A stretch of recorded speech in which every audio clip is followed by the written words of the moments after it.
Bismillahirrahmanirrahim. Assalamualaikum warahmatullahi wabarakatuh. Anak-anakku sekalian, pada pertemuan kita kali ini saya akan membahas materi akidah akhlak bab ketiga, yaitu akhlak tercela pada diri sendiri, yang mana pada pertemuan sebelumnya kita telah membahas tentang akhlak terpuji pada diri sendiri. Sekarang pertemuan kali ini saya akan membahas tentang akhlak tercela pada diri sendiri. Akhlak tercela pada diri sendiri ini ada beberapa hal bahasan yang akan kita bahas pada pertemuan kali ini. Di antaranya yang pertama adalah anania, kedua putus asa, ketiga godop, dan keempat tamak.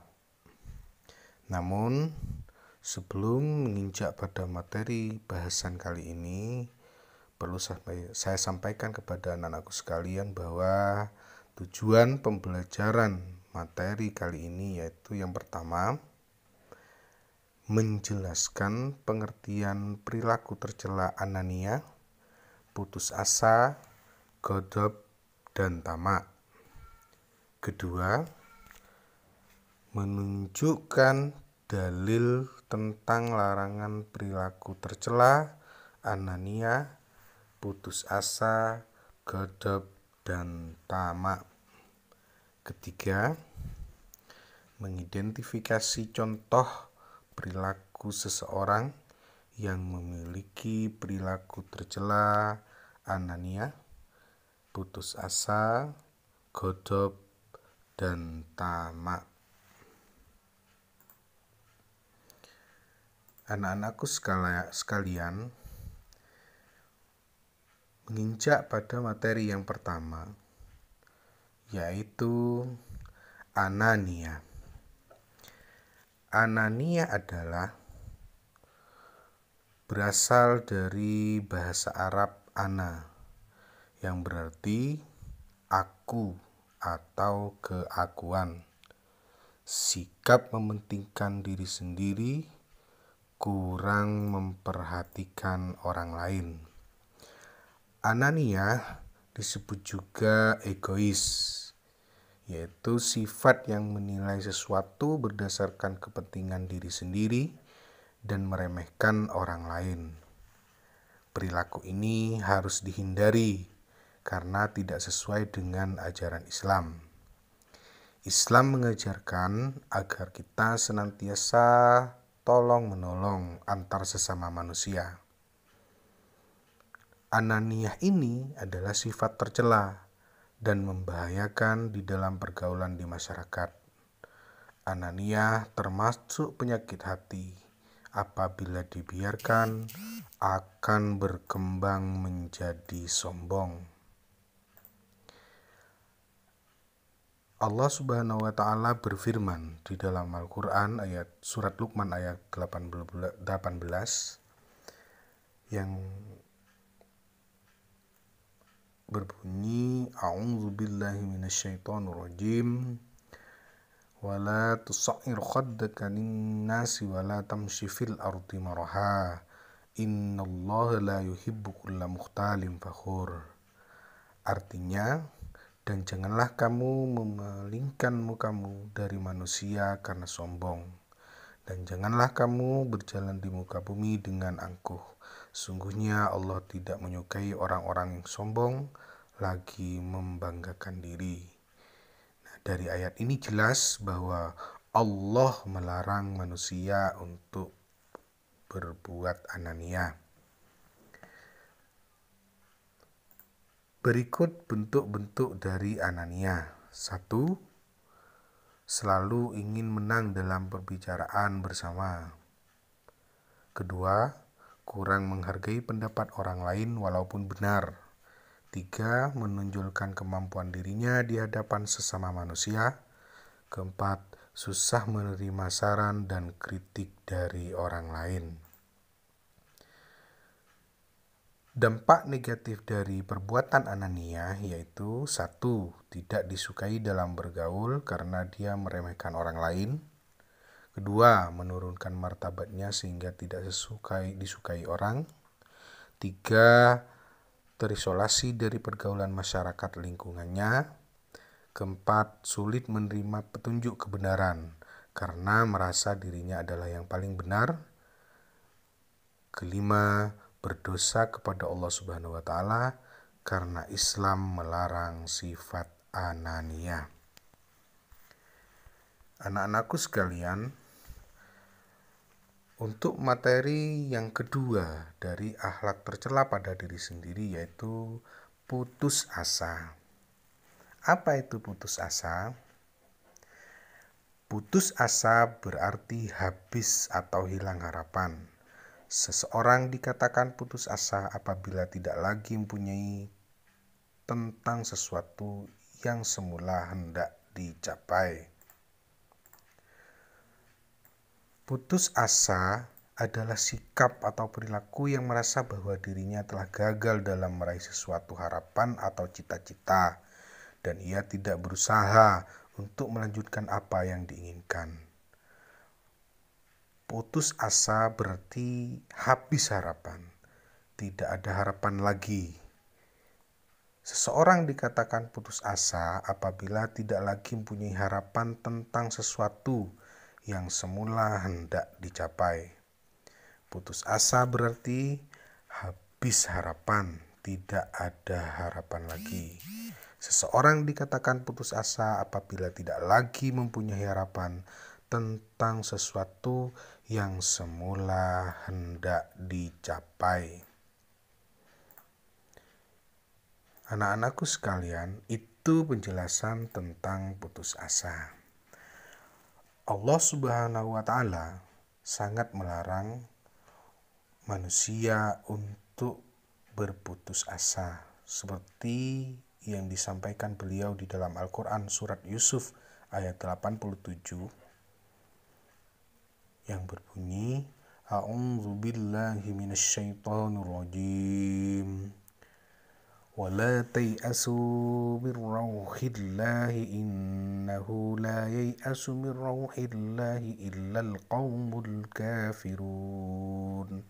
Artinya, dan janganlah kamu berputus asa dari rahmat Allah. Sesungguhnya yang berputus asa dari rahmat Allah hanyalah orang-orang kafir. Jadi anak-anakku sekalian, jelas dari ayat ini Allah Subhanahu wa Ta'ala melarang kita untuk berputus asa. Berikut bentuk-bentuk dari putus asa. 1.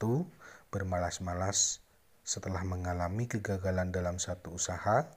2. Tidak bersemangat untuk meneruskan usahanya yang gagal. 3. Tampak murung dan tidak memiliki gairah untuk berusaha lagi. 4. Mudah terpancing emosinya. Selanjutnya, dampak negatif dari putus asa merugikan diri sendiri karena membuang waktu dan energi yang sebenarnya dimiliki. 2. Susah untuk mencapai kemajuan karena tidak berani berbuat atau khawatir menanggung kegagalan lagi. 3. Telah terkena sifat-sifat kafir karena putus asa dari rahmat Allah Subhanahu wa Ta'ala. Untuk materi akidah akhlak tercela pada diri sendiri yang nomor 3 yaitu gadab atau ghodab, dalam bahasa Arabnya itu ghodab. Ghodab berasal dari bahasa Arab ghodaba yaghdibu ghadban, yang berarti merasa sangat tidak senang dan panas. Ghodab berarti marah atau pemarah. Ghodab termasuk sifat tercela karena marah itu bersumber dari setan. Seseorang yang sedang marah memiliki kecenderungan tidak dapat mengontrol dirinya. Untuk itulah, sebagai orang Islam harus pandai-pandai mengendalikan diri agar tidak sampai mudah marah. Anak-anakku, Allah Subhanahu wa Ta'ala sangat melarang umatnya atau makhluk ciptaannya yang namanya manusia untuk berbuat ghadab, seperti yang disampaikan beliau di dalam Al-Quran. A'udzubillahi minasyaitonirrajim. Bismillahirrahmanirrahim. Alladzina yunfikuna fis sarra'i wad dharra'i wal kadhimina al ghaidha wal 'afina 'anil nas wallahu yuhibbul muhsinin. Artinya, orang-orang yang menafkahkan baik di waktu lapang maupun sempit, dan orang-orang yang menahan amarahnya dan memaafkan orang lain, Allah menyukai orang-orang yang berbuat kebajikan. Orang-orang yang menafkahkan baik di waktu lapang maupun sempit, dan orang-orang yang menahan amarahnya dan memaafkan orang, Allah menyukai orang-orang yang berbuat kebajikan. Selanjutnya, bentuk-bentuk dari ghadab. 1. Pandangan mata tajam, memerah dan jarang berkedip. 2. Wajah cemberut dan mudah berpancing emosi. 3. Susah diajak berbicara baik-baik. 4. Terkadang melontarkan kata-kata kasar yang tidak enak didengar. 5. Bertindak anarkis, merusak sesuatu yang ada di sekelilingnya. 6. Mengancam terhadap orang yang menyebabkan kecewa. Dampak negatif dari ghadab. 1. Tidak dapat berpikir secara tenang dalam menghadapi permasalahan. Mudah terkena tekanan batin bahkan darah tinggi apabila hal itu sering terjadi. 3. Susah menerima kebenaran dan saran karena emosinya kadang memuncak. 4. Tidak dapat diajak berkomunikasi secara baik. 5. Menimbulkan kekhawatiran apabila melakukan hal-hal yang tidak diinginkan. Anak-anakku sekalian, untuk akhlak tercela pada diri sendiri yang keempat yaitu adalah tamak. Apa itu tamak?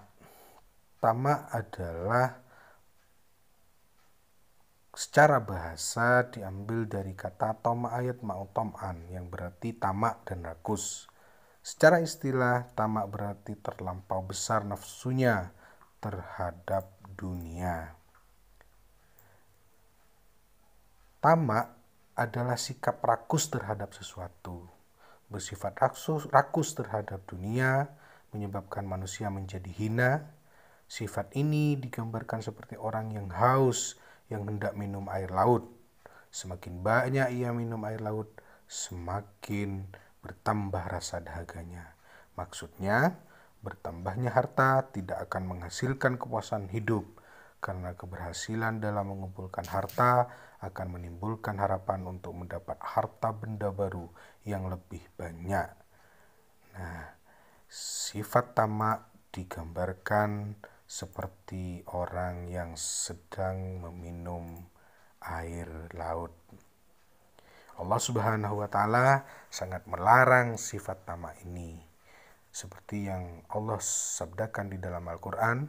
A'udzubillahi minasyaitonirrajim. Bismillahirrahmanirrahim. Ya ayyuhalladzina amanu la tulhikum amwalakum wala auladukum an dzikrillahi wa may yaf'al dzalika faulaika humul khasirun.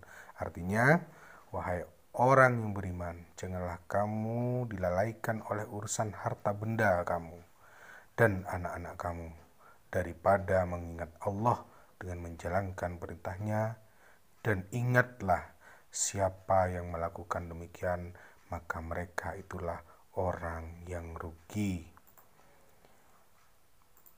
Berikut bentuk-bentuk dari tamak. 1. Giat melakukan sesuatu apabila diperkirakan akan memperoleh hasil. 2. Enggan melakukan sesuatu yang memerlukan biaya. 3. Enggan mengeluarkan harta yang dimiliki untuk agama dan kemanusiaan. 4. Menghabiskan waktunya untuk mengumpulkan kekayaan. 5. Mau menerima tetapi enggan memberikan sesuatu kepada pihak lain. Dampak negatif dari tamak yaitu 1. Mudah terjerumus ke dalam kehidupan yang sesat karena keduniaan.